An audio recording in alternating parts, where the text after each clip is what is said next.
11.4, Shifted Conics. We started with ellipses and parabolas centered at the origin. That is a nice location for the sake of cleanliness, but it becomes rather limiting. Let's shift things around a bit. First, a refresher question. In the equation of a circle, x minus h quantity squared plus y minus k quantity squared equals r squared, what was significant about the point hk? If you don't remember immediately, I recommend you go look it up. It'll probably stick better in your memory if you can go and dig this out yourself. Well, in a circle, the point hk is the center.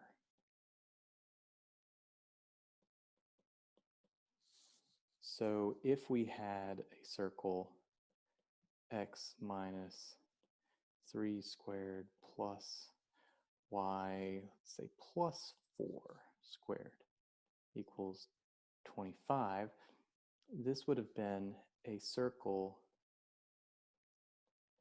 centered at 3, negative 4 with radius 5. Now, this idea of a center is something that all conics share. It's one of their unifying features. And we can get away with just saying, let's make it look similar. And what I mean by that is, given the ellipse, x squared over 9 plus y squared over 4 equals 1, how could we rewrite the equation to be centered at 2, 3? Well, we can accomplish that by making it look similar to the circle, with the idea of the center of a circle being at x minus h quantity squared and y minus k quantity squared. So that would mean we're going to take our equation and just where we see x squared, make that x minus 2 squared. Still over 9. Nothing changes about our a squared value. And we're going to have y minus 3 squared over 4. Nothing changes about our b squared value. Still equal to 1.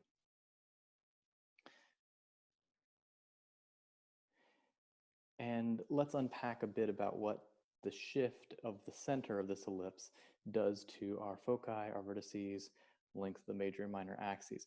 So that is going to be easiest to examine if we sketch what's going on. So we have a new center that is at 1, 2, 3, 1, 2. So right there. But the center on an ellipse is not that heavily used of a point, shall we say, right? We've been more concerned about the foci, about the vertices, all that stuff. So let's go through and check. First, this is a horizontal ellipse, right? It's horizontally oriented because the a squared value is under x. And we know that a is equal to 3.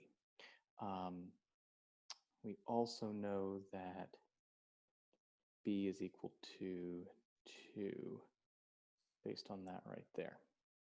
Now, a and b, if we remember, a is the length from the center out to our vertex. So 1, 2, 3, what we can say is that that must be 3, and then 1, 2, 3, we're also going back there, that's also 3.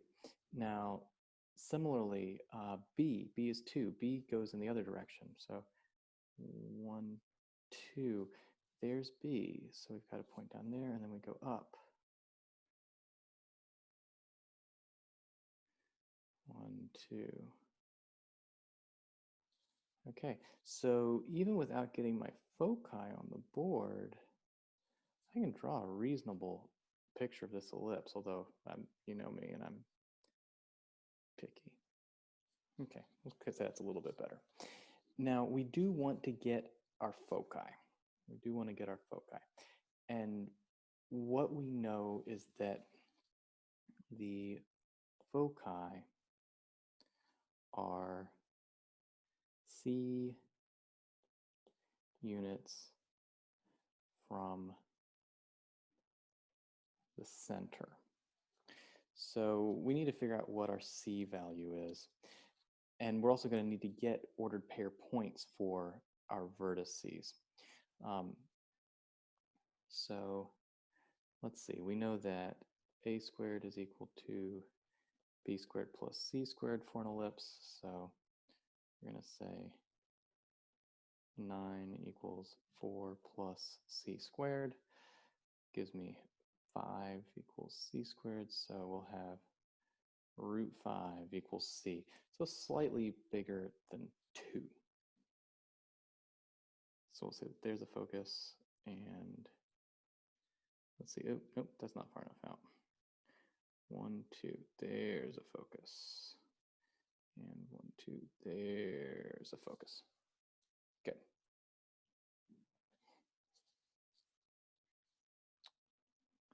And you can see what I did there. I just used C to move out root 5 units from my center. And that's how we're going to work with all of these. The foci, the vertices, they're all going to be dictated by our new center. So let's find the foci. Let's start making a list. Foci. Well, if our center is at 2 or 3, 2, then our foci is moving out root 5 units to the right from 3, 2. So that would be 3 plus root 5, 2. And it's also moving in the other direction. We would have 3 minus root 5, 2. So A plus C, A minus C. Or not A, what am I saying? H. H plus minus C, and K. Okay, now for my vertex or vertices.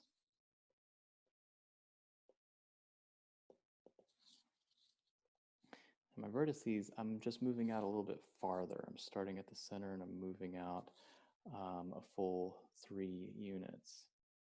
So that looks like I've got 3 plus 3, 2, and also 3 minus 3, 2. So in other words, we are dealing with H plus or minus A and then K.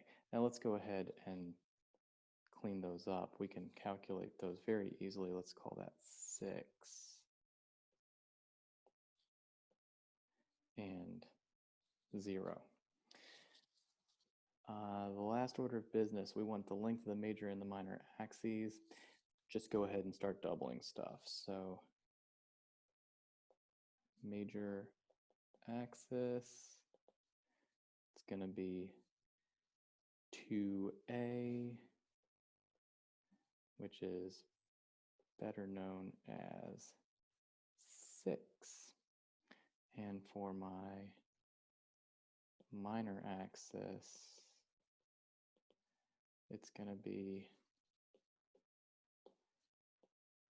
2B,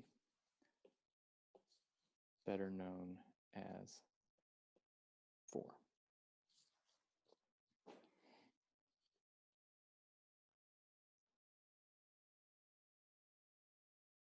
Same song, different section. The idea of shifting the center applies to parabolas too. So given the initial forms of a parabola, x squared equals 4py and y squared equals 4px, use the approach from above to write the equation of a parabola centered at hk. And what is the name of this point on a parabola? Well, if we're just working verbatim, what we've been doing is taking the h, plugging it in with the x, taking the k, plugging it in with the y. Similarly, for the other orientation, we would take the k, oh yeah, we're plugging it in with the y. So for a horizontally oriented parabola, this is what we see. And still h going in with the x. Now, I don't know if you recall the vertex form of the equation of a parabola, but this is what it looks like. You definitely dealt with that back in Focus on Locus back in the day.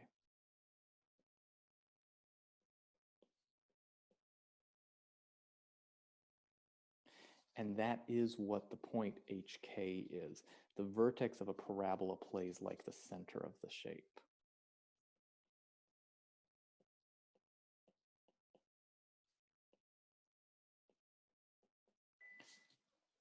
The vertex was at the origin.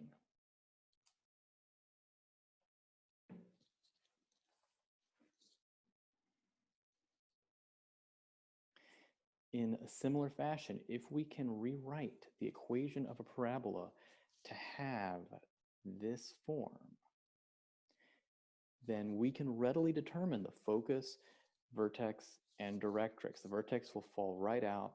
The focus and directrix we can identify by using the p-value. To accomplish the rewrite, we will need to unearth an old technique. And it's one that's always useful to remember. I mean, it'll continue to help you in calculus, completing the square. Yes. So let's do it. Given the parabola x squared minus 4x equals 8y minus 28, determine the focus, the vertex, and the directrix. Sketch the graph of the parabola. Right-ho. So on the left, I've got x squared minus 4x, and I would like that to be a perfect square, right? I would like x squared minus 4x to be able to take on the form x minus h squared. So what I am missing is a plus 16 to make that happen, right? I have taken my middle term, my 4, I've divided it by 2, I take the object resulting and I square it.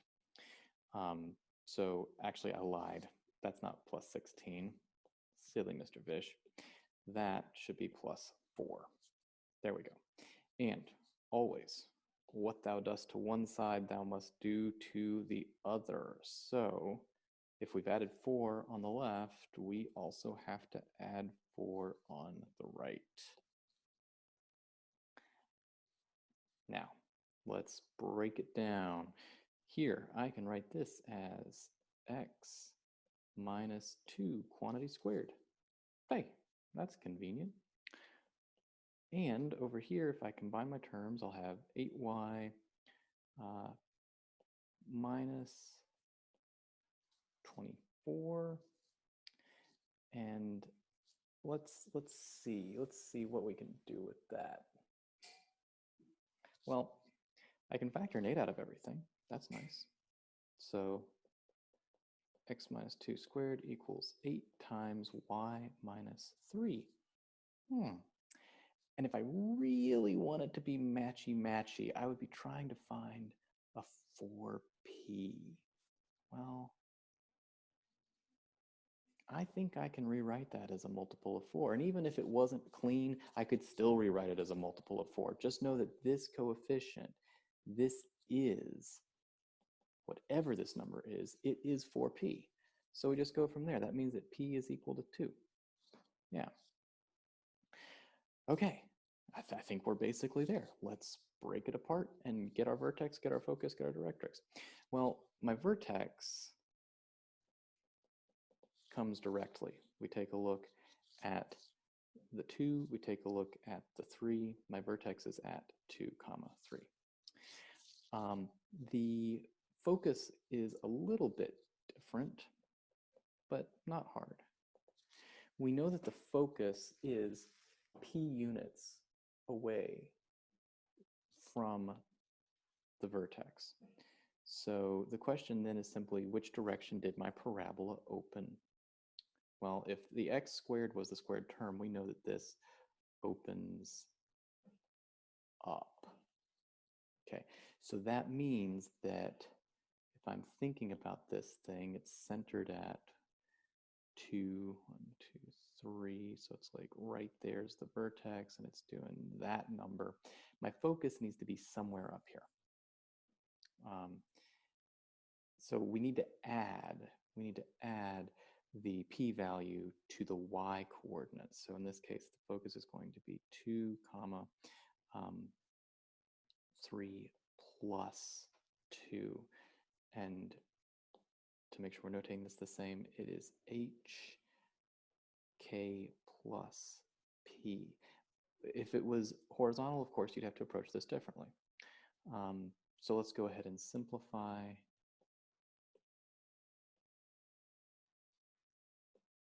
We'll have a focus at 2, 5. And my directrix, first remember directrix has to actually be the equation of a line. And we know that it lies p units below. So if p is 2,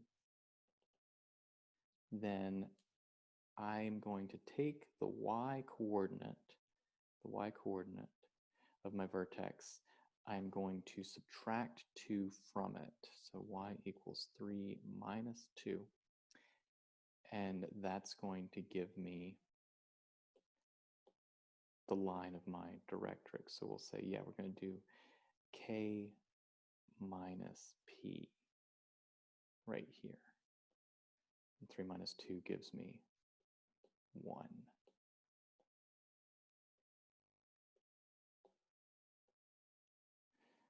Okay, let's see if there was any further information needed. Sketch the graph of the parabola. Okay, well, I should tidy up the drawing that I've got going on a little bit.